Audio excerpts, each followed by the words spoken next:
Poco F7 ज़्यादा बेहतर value provide करता है कि iQOO Neo 10। दोस्तों ये दोनों ही फ़ोन आपको बहुत बेहतरीन स्पेसिफिकेशन तो देते हैं, लेकिन किस में आपको ज़्यादा वैल्यू मिल सकती है और आपको कौन सा फ़ोन परचेस करना चाहिए, इसके रिगार्डिंग ये वीडियो है। क्योंकि इन दोनों ही फ़ोन के बीच में यहाँ पे कंपैरिजन किया गया है, स्पेशली इनमें क्या क्या चीज़ें ऑफर होती हैं, चाहे हार्डवेयर वाइज हो या फिर सॉफ्टवेयर के वाइज हो। तो दोस्तों पोको F7 और iQOO Neo 10 इन दोनों ही फ़ोन के बीच में ये कंपैरिजन है। तो दोस्तों सबसे पहले हम बात करते हैं बिल्ट डिजाइन और साथ में ही मजबूती इन दोनों फोन की किस तरीके की है, मतलब किस तरीके की स्ट्रेंथ ये फोन लेके आते हैं, कितने रगेड हैं, कितना आप इनको रफ यूज कर सकते हैं। तो दोस्तों अगर हम बात करें iQOO Neo 10 की, तो iQOO Neo 10 में जो ग्लास प्रोटेक्शन है वो जेनसेशन अप का है, मतलब शॉर्ट जेनसेशन अप का ग्लास प्रोटेक्शन मिलता है। इसके साथ में ही प्लास्टिक बॉडी और प्लास्टिक फ्रेम के साथ में आता है। वहीं अगर हम बात करें पोको F7 की, तो पोको F7 में आपको फ्रंट में एज वेल एज बैक में दोनों में ही गोरिल्ला ग्लास 7i का प्रोटेक्शन देखने को मिलता है। इसका जो फ्रेम है वो मेटल का है।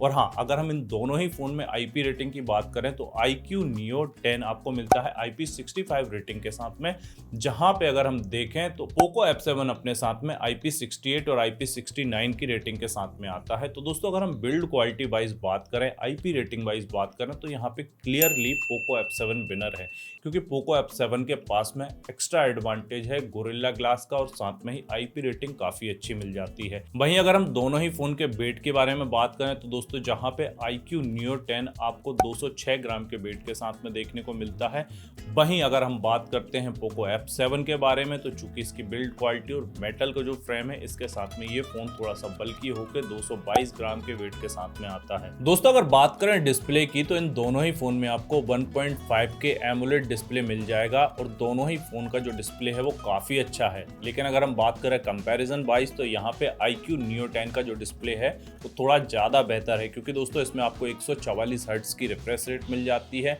साथ में ही पीक ब्राइटनेस यहाँ पे 5500 निट्स की मिलती है और हाँ, साथ में HBM भी यहाँ पे 2000 निट्स का मिलता है। दोस्तों इन सब के कारण HDR कंटेंट को देखने के टाइम पे जो ब्राइटनेस लेवल्स हैं, कलर्स हैं, वो काफ़ी अच्छे दिखेंगे। शैडोज एरिया में थोड़ा ज़्यादा डिटेल्स आपको देखने को मिलेगी। और हाँ, ओवरऑल अगर आपको जो डे लाइट में, डायरेक्ट सनलाइट में यूज़ करना है, वहाँ पे भी विजिबिलिटी थोड़ी अच्छी मिलेगी। अगर हम बात करें पोको F7 की, तो पोको F7 के साथ में आपको 120 हर्ट्ज की रिफ्रेश रेट देखने को मिलती है और इसके साथ में ही अगर बात करें तो यहाँ पे पीक ब्राइटनेस 3200 निट्स की है और साथ में ही HBM की बात करें तो वो भी यहाँ पे आपको 1700-1800 निट्स के आसपास मिलती है। बट इसका ये मतलब नहीं है बिल्कुल भी कि HDR कंटेंट आपको यहाँ थोड़ा ख़राब दिखेगा या आप डायरेक्ट सनलाइट में जब अपने फ़ोन में कोई चीज़ को देखेंगे तो वहाँ पे आपको कोई चैलेंजेस फेस करने पड़ेंगे। बट हाँ, अगर हम बात करें दोनों डिस्प्ले की ब्राइटनेस लेवल्स की या फिर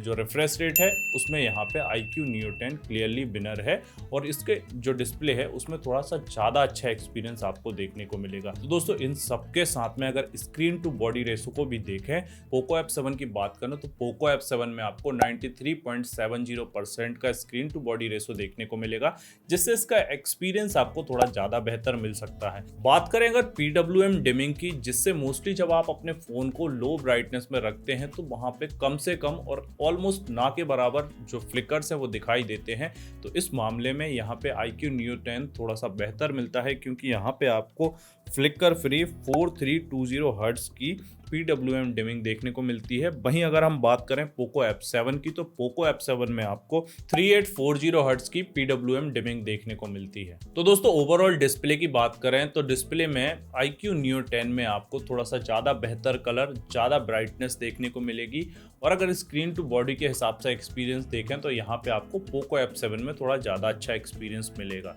तो दोस्तों ओवरऑल ये स्क्रीन की बात थी। अगर बात करें हम परफॉर्मेंस की, तो परफॉर्मेंस के मामले में दोनों ही फ़ोन बहुत ज़्यादा आइडेंटिकल हैं, बहुत ज़्यादा सिमिलर से परफॉर्मेंस आपको देखने को मिल सकते हैं, क्योंकि दोनों में ही जो स्पेसिफिकेशन है हार्डवेयर वाइज, अगर हम बात करें स्नैपड्रैगन 8s Gen 4 प्रोसेसर दोनों में ही मिल जाता है, LPDDR5X रैम के साथ में आते हैं और इस वेरिएंट के साथ में अगर बात करें तो UFS 4.1 के साथ में आते हैं। दोस्तों परफॉर्मेंस वाइज अगर बात करें तो इन दोनों ही फ़ोन का जो परफॉर्मेंस सेंट्रिक हार्डवेयर है वो तो सेम है और लगभग Antutu स्कोर भी आपको दोनों में ही 2.1 मिलियन मिलियन के आसपास देखने को मिलेंगे। बट हाँ, इन दोनों ही फ़ोन का जो ऑप्टिमाइजेशन है, साथ में ही थर्मल मैनेजमेंट है या फिर गेम के दौरान इनका जो परफॉर्मेंस है, फ्रेम को मैनेज करना है, थोड़ा कम ज़्यादा हो सकता है, मगर बहुत ज़्यादा मेजर डिफरेंस इन दोनों के बीच में आपको देखने को नहीं मिलेगा। बात करें अगर कैमरा की, तो इन दोनों ही फ़ोन में आपको मोस्टली परफॉर्मेंस सेंट्रिक फोकस ज़्यादा दिखेगा, कैमरा पे थोड़ा कम ही फोकस होता है।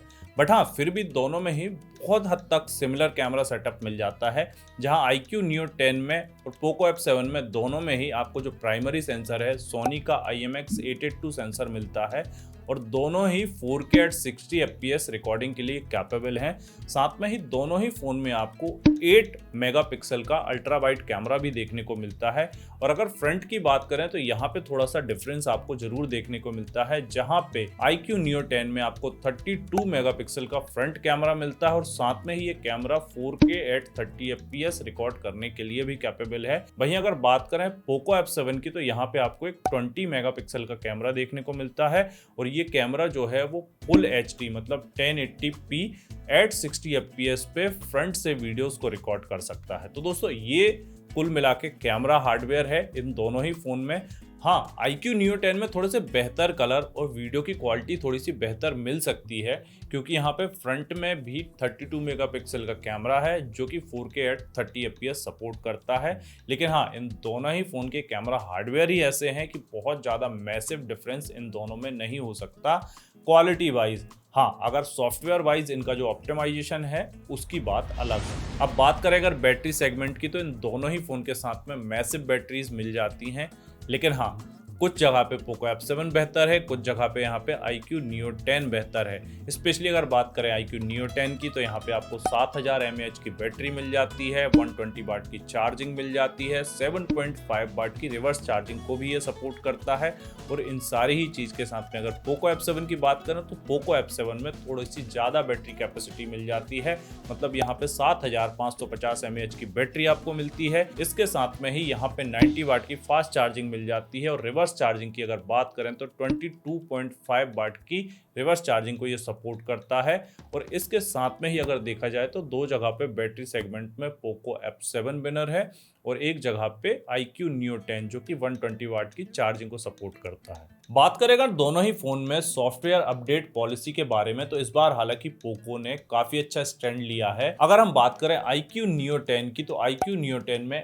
Android 15 के साथ में आता है और 3 साल के Android अपडेट और 4 साल के सिक्योरिटी अपडेट देखने को मिलेंगे। वहीं पोको F7 भी Android 15 के साथ में ही आता है, लेकिन यहाँ पे आपको 4 साल के Android अपडेट और साथ में ही 6 साल तक के सिक्योरिटी अपडेट देखने को मिलेंगे। तो दोस्तों, यहाँ पे तो क्लियरली पोको F7 विनर है। और ऐसे लोग जिनको बहुत लंबे समय तक 4, 5, 6 साल तक अपने फ़ोन को यूज़ करना है, तो वो 4 साल तक के एंड्रॉयड अपडेट के साथ में अपडेटेड फीचर्स को अपने एक 12 GB 256 GB वाले स्टोरेज वाले फ़ोन के साथ में यूज़ कर सकते हैं, क्योंकि 12 GB की सपोर्ट के साथ में ये आपको लंबे समय तक यूज़ करने की भी एक फ्रीडम प्रोवाइड करेगा और साथ में ही 6 साल तक आपको सिक्योरिटी अपडेट्स भी मिलने वाले हैं। तो दोस्तों, जहां आपको iQOO Neo 10 में एक ब्राइटर डिस्प्ले मिल जाती है और 144 हर्ट्ज की रिफ्रेश रेट भी मिलती है, 120 वाट की फास्ट चार्जिंग का सपोर्ट मिल जाता है, 32 मेगापिक्सल का फ्रंट कैमरा मिल जाता है और हाँ, इसके साथ में ही अगर आपको हायर वेरिएंट पे जाना है तो 16 GB की रैम तक के ऑप्शन यहाँ पे आपको देखने को मिल जाते हैं। वहीं जो पोको F7 है वहां पे आपको मैसिव 7550 mAh की बैटरी देखने को मिलती है।